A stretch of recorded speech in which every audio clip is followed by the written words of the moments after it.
From the narrow streets of a working-class district in Istanbul to the grand presidential palace in Ankara, how did one man rise to become the most powerful and longest service leader in modern Turkish history, loved by millions, criticized by many?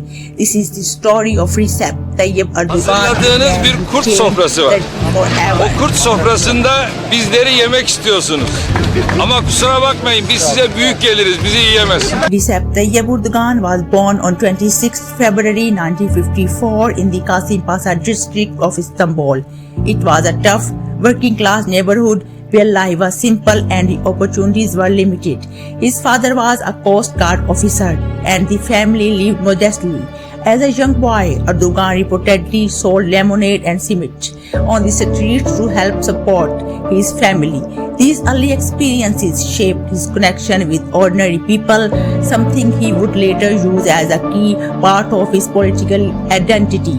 He attended an Islamic religious school which influenced his values and beliefs. Later, he studied business administration at Marmara University. During his student years, he became deeply involved in politics, especially Islamic-oriented movements.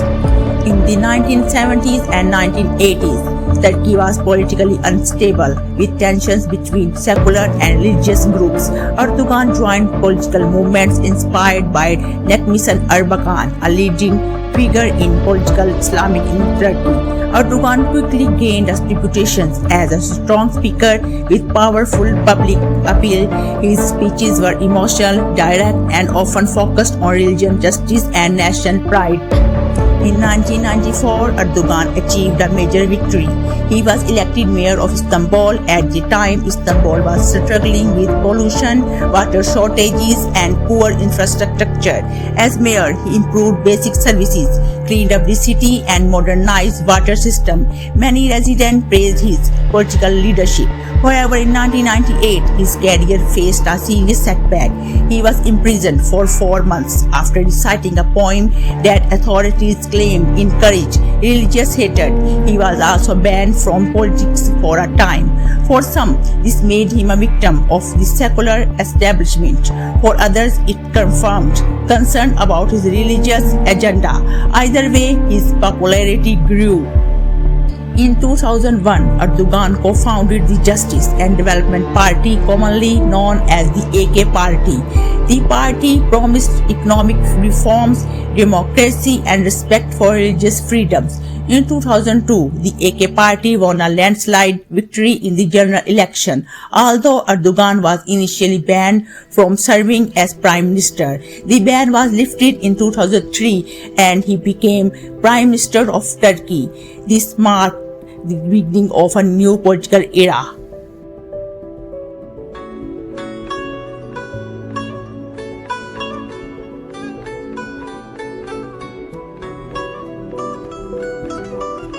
Ruhumu eritip de kalıpta dondurmuşlar. Onu İstanbul diye toprağa kondurmuşlar. İçimde tüten bir şey, hava, renk, eda, iklim. O benim zaman, mekan aşık geçmiş sevgilim. Çiçeği altın yaldız, suyu telli pulludur. Ay ve güneş ezelden iki İstanbul'dur. Denizde toprak yalnız onda ermiş misali. Ve kavuşmuş rüyalar onda misali. İstanbul benim canım, vatanım da vatanım. İstanbul. Between 2003 and 2014, Erdogan led Turkey as Prime Minister. During this period, the economy grew rapidly in the early years. Major infrastructure projects were launched. Turkey became tasked to join the European Union. He also reduced the political power of the military, which had long influenced Turkish politics. Supporters saw him as a reformer who gave a voice to conservative and religious citizens who had previously felt excluded. Critics, however, accused him of slowly concentrating power and limiting press freedom. In 2014, Erdogan became Turkey's first directly elected president. Traditionally, the Turkish presidency had been a largely ceremonial role, but Erdogan had different plans. He pushed for constitutional reforms to create a strong executive presidency. In 2018 and again in 2023, Erdogan won presidential election under this new system. One of the most dramatic nights in modern Turkish history occurred on 15 July 2016. A faction within the military attempt to overthrow the government. Tanks rolled onto the streets and fighter jets flew over Ankara and Istanbul. Erdogan appeared on television via mobile phones urging citizens to resist. Thousands went into the streets. By morning, the coup had failed. Afterward, the government launched a large-scale crackdown, arresting tens of thousands of people accused of links to the coup.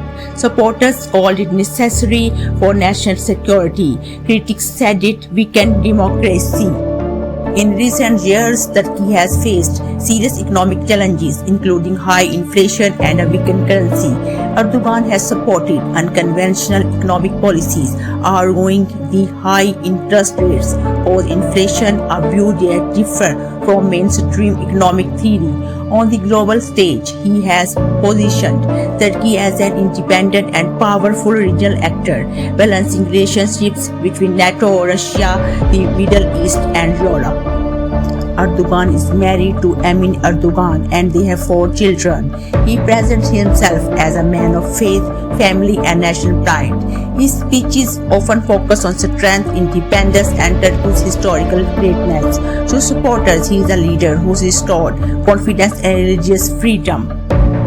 After more than 2 decades at the top of Turkish politics, Erdogan remains one of the most influential and controversial leaders in the world. He transformed Turkey's political system, he reshaped its economy and foreign policy, he divided opinion at home and abroad. History will decide how he is remembered, as a reformer, a strong nationalist leader, or a ruler who changed democracy itself. One thing is certain, the story of modern Turkey cannot be told without Recep Tayyip Erdogan.